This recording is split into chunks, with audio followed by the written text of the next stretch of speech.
Assalamualaikum. Hai adik-adik.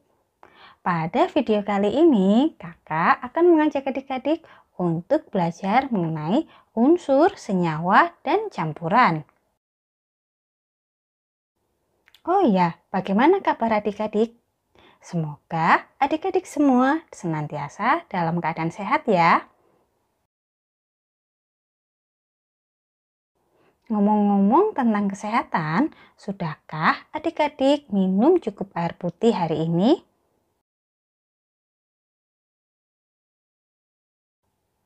Yap, air putih sangat penting bagi tubuh kita karena 60% dari tubuh kita tersusun dari cairan. Jumlah cairan di dalam tubuh kita akan berkurang karena tubuh kita mengeluarkan cairan ketika beraktivitas berupa keringat dan juga urin. Jadi, pastikan adik-adik cukup minum air putih agar tidak kekurangan cairan atau dehidrasi.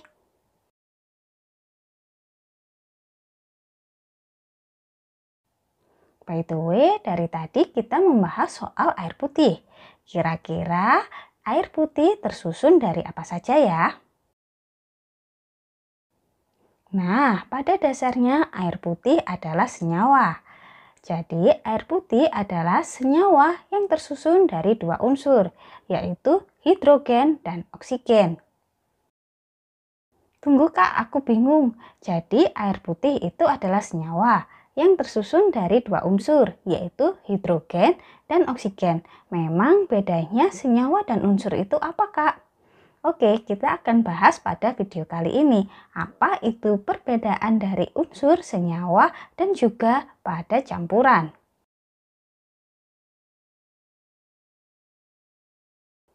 Pada video sebelumnya, kita telah belajar bersama mengenai klasifikasi materi. Masih ingat kan materi itu apa? Materi adalah segala sesuatu yang menempati ruang dan memiliki massa. Berdasarkan strukturnya, materi dibedakan menjadi dua, yaitu zat tunggal dan campuran. Zat tunggal ini contohnya adalah unsur dan senyawa. Meskipun unsur dan senyawa adalah zat tunggal, tetapi kedua istilah tersebut memiliki pengertian yang berbeda.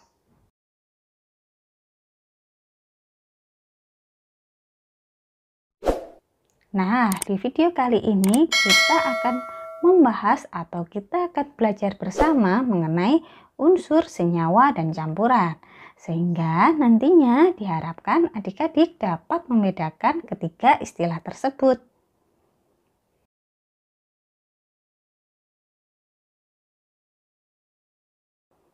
Tapi tunggu dulu, bagi adik-adik yang baru bergabung dengan channel ini, dukung kakak dengan cara klik subscribe, like jika kamu suka video ini, dan sebarkan manfaat kebaikan dari video ini dengan cara share ke media sosialmu sehingga teman-teman yang lain juga mendapatkan wawasan baru dari video ini.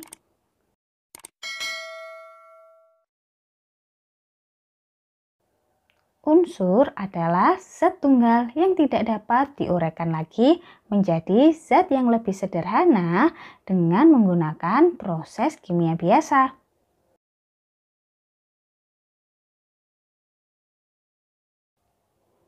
Unsur diberi nama dengan menggunakan bahasa Latin berdasarkan nama penemunya atau berdasarkan tempat di mana unsur tersebut ditemukan.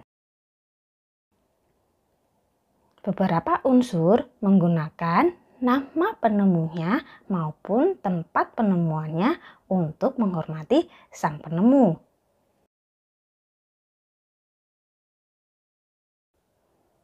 Para ahli kimia tidak membedakan penulisan nama unsur berdasarkan unsur alami atau unsur buatan.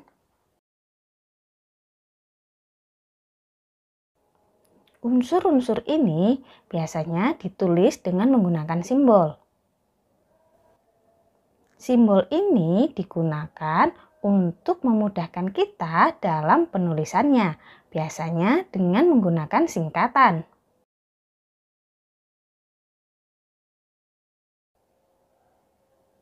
Johannes Jacob Berzelius adalah seorang penemu yang mengusulkan penulisan simbol unsur secara internasional.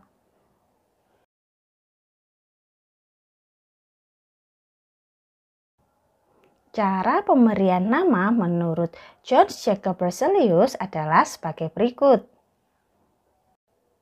Setiap unsur dilambangkan dengan satu huruf, yaitu huruf awal dari nama latinnya. Huruf awal ditulis dengan menggunakan huruf kapital atau huruf besar. Jika sebuah unsur memiliki awalan huruf yang sama, maka diberikan satu huruf kecil dari nama unsur tersebut. Misalnya saja adalah kalsium dan juga karbon. Karbon memiliki awalan huruf C, di mana si kalsium juga memiliki awalan huruf C. Lalu pada kalsium kita tambahkan huruf A di belakangnya. Jadi lambang untuk karbon adalah C, sedangkan untuk kalsium adalah Ca.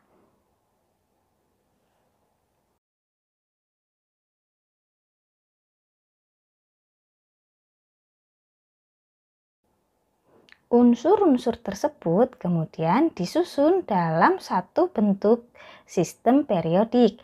Coba adik-adik perhatikan gambar yang ada di layar.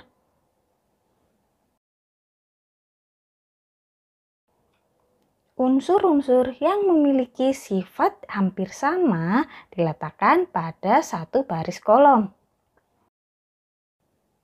Unsur logam diletakkan di bagian kiri bawah dengan warna biru. Sedangkan untuk unsur non-logam diletakkan di bagian kanan atas dengan simbol berwarna kuning. Sedangkan unsur semi-logam diberi warna coklat, letaknya di antara simbol berwarna biru dan berwarna kuning.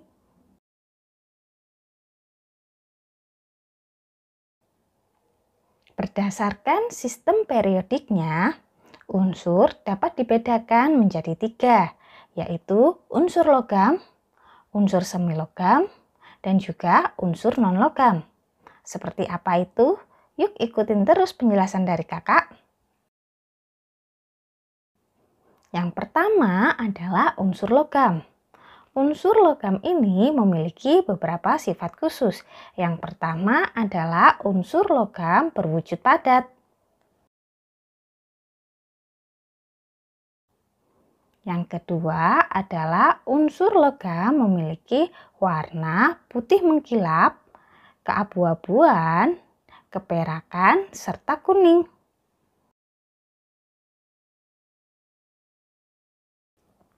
Yang ketiga adalah unsur logam merupakan penghantar listrik yang baik. Sifat khusus berikutnya dari unsur logam adalah unsur logam mempunyai titik didih atau titik leleh yang tinggi, sehingga unsur logam ini dapat dibentuk menjadi sebuah lempengan atau lembaran. Contoh unsur logam misalnya saja adalah aluminium yang dapat kita simbolkan dengan huruf Al.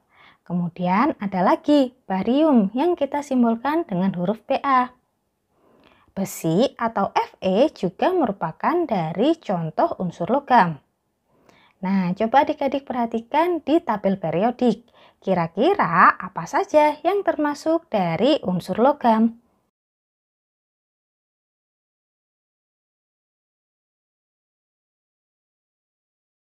Berikutnya adalah unsur semilogam. Unsur semilogam ini biasanya kita sebut dengan metaloid. Mengapa unsur semilogam ini kita sebut sebagai metaloid? Karena unsur logam ini bersifat seperti unsur logam dan juga bersifat seperti unsur non-logam. Umumnya, unsur semilogam memiliki sifat sebagai berikut. Yang pertama bersifat semikonduktor. Jadi, unsur semilogam ini jika pada suhu yang rendah, ia akan menjadi isolator, alias tidak dapat mengantarkan listrik. Sedangkan pada saat unsur semilogam ini di suhu yang tinggi, ia dapat menjadi konduktor atau dapat menjadi penghantar listrik yang baik. Sifat yang kedua adalah unsur semilogam ini berwujud padat. Sifat yang ketiga adalah unsur semilogam ini memiliki tekstur yang lebih rapuh dibandingkan dengan unsur logam.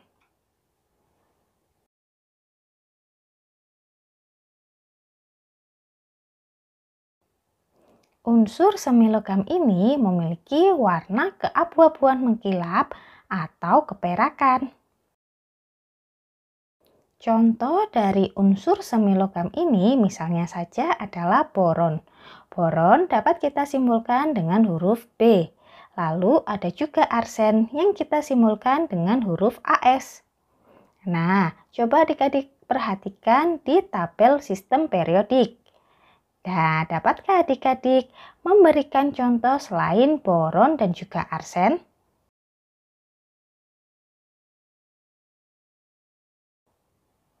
Kelompok unsur yang terakhir adalah unsur non-logam. Unsur non-logam ini memiliki beberapa sifat khusus. Di antaranya, yang pertama adalah unsur non-logam memiliki sifat berwujud padat, cair, dan juga gas pada suhu ruangan. Umumnya, unsur non-logam memiliki warna yang tidak mengkilap. Unsur non-logam ini bukan merupakan penghantar listrik maupun penghantar panas yang baik. Unsur non-logam ini memiliki titik didih dan titik leleh yang rendah, sehingga ia tidak dapat ditarik atau direntangkan.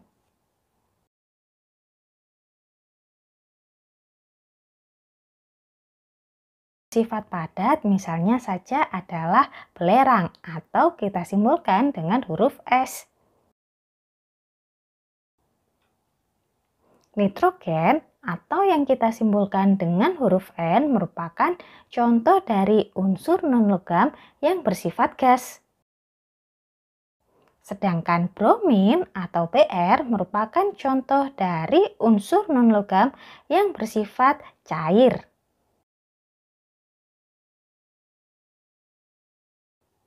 Nah, agar adik-adik lebih mudah memahami, berikut adalah tabel perbedaan dari unsur logam, semilogam, dan juga non-logam.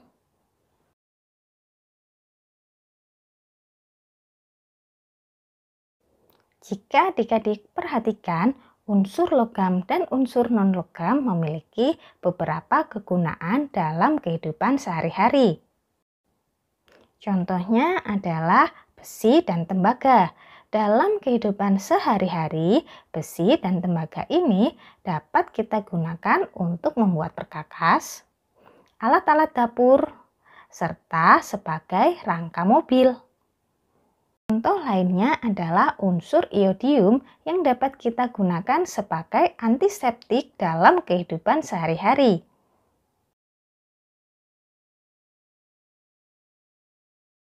Beberapa kegunaan dari beberapa unsur dapat adik-adik lihat dalam tabel berikut.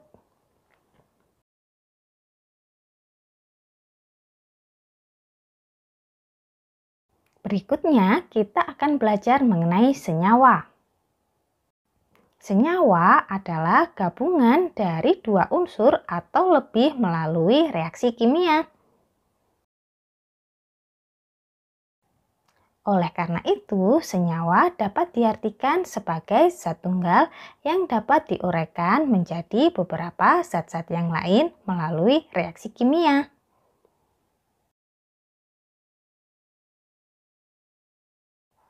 Contoh senyawa yang sering kita jumpai di kehidupan sehari-hari misalnya saja adalah air.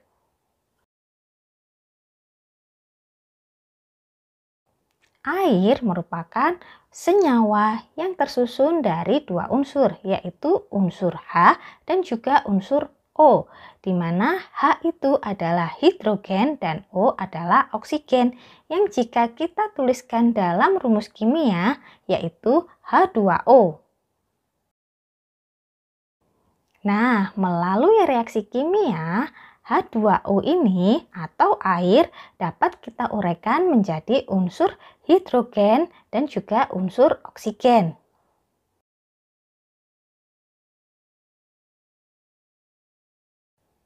Berdasarkan asal pembentukannya, senyawa dapat dibagi menjadi dua, yaitu senyawa organik dan juga senyawa anorganik.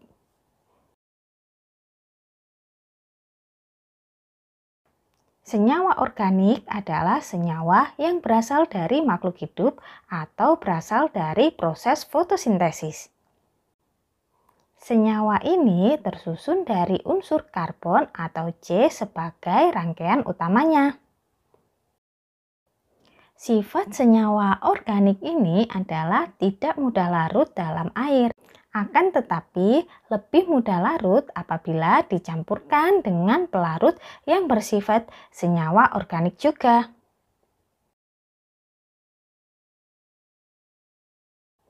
Senyawa organik ini memiliki sifat mudah terbakar karena pada rangkaian utamanya senyawa organik tersusun dari karbon atau C. Gula, alkohol, dan juga urea merupakan contoh dari senyawa organik. Berikutnya, yang kedua adalah senyawa anorganik. Senyawa anorganik ini berasal dari sumber mineral yang berada di bumi. Senyawa anorganik ini memiliki titik didih ataupun titik leleh yang relatif tinggi dibandingkan dari senyawa organik. Senyawa anorganik memiliki sifat mudah larut di dalam air, tetapi tidak mudah terbakar dibandingkan dengan senyawa organik.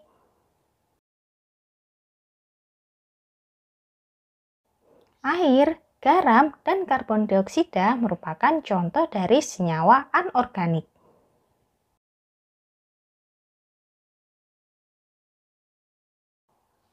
Perhatikan tabel yang ada di layar.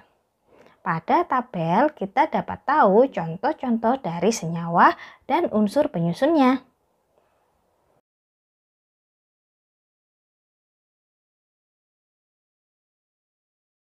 Berikutnya, kita akan belajar mengenai campuran. Misalkan, adik-adik ingin mencampurkan air dengan garam. Maka, air dan garam jika kita campurkan akan menjadi larutan air garam. Nah, air garam yang kita dapatkan ini merupakan contoh dari campuran.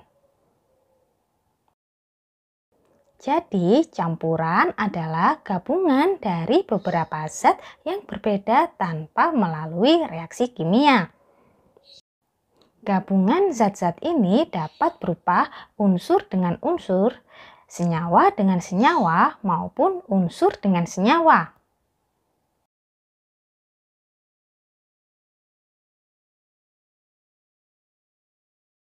Beberapa contoh campuran yang dapat kita temui dalam kehidupan sehari-hari misalnya saja adalah udara.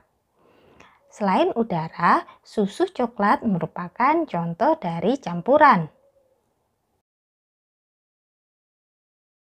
Dapatkah adik-adik menyebutkan contoh campuran yang lainnya dalam kehidupan sehari-hari? Ya, teh manis yang biasanya adik-adik buat merupakan contoh dari campuran.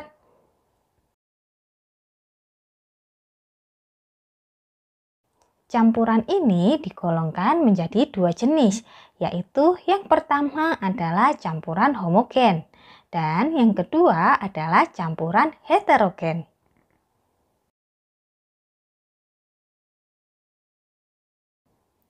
Campuran homogen terjadi apabila penyusun campuran tersebut tidak dapat dibedakan lagi antara yang satu dengan yang lainnya. Tetapi sifat dari masing-masing penyusunnya masih dapat terlihat. Yuk kita coba lakukan eksperimen sederhana sebagai berikut. Di sini kakak sudah mempunyai air sebanyak 250 ml dan juga 1 sendok garam. Lalu apa yang terjadi jika kakak mencampurkan kedua zat ini? Coba ya. Lalu kita aduk. Nah, apa yang terjadi? Yang terjadi adalah air dan garam akan bersatu, sehingga kita tidak dapat membedakan lagi yang mana air dan yang mana garam. Inilah yang disebut dengan campuran homogen. Larutan ini tersusun dari solvent dan juga solut. Solvent di sini artinya adalah zat pelarut, sedangkan solut artinya zat yang terlarut. Contohnya tadi adalah larutan air garam. Yang termasuk dari solut adalah garam, sedangkan yang termasuk solvent adalah air. Dapat dipahami ya?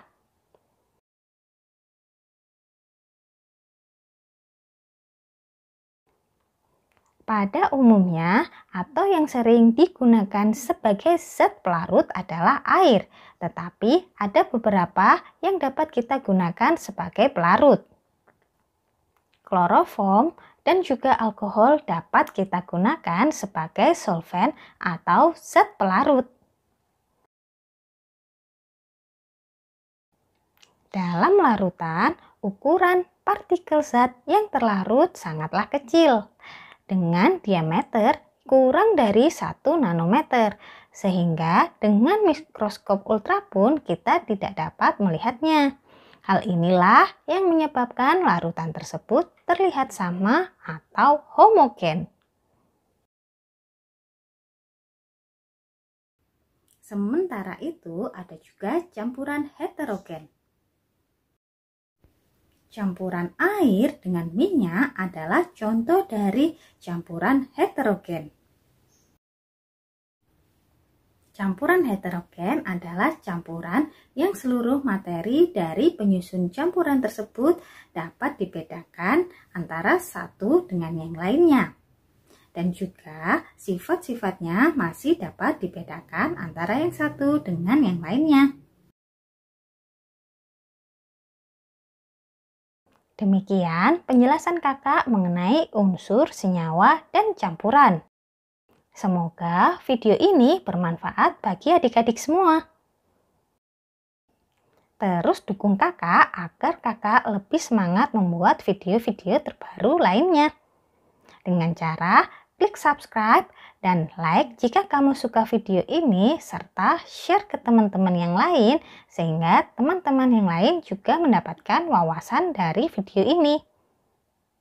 Nyalakan loncengnya agar adik-adik tidak tertinggal video-video terbaru lainnya. Saya Kak Intan undur diri dan see you on the next video. Ciao!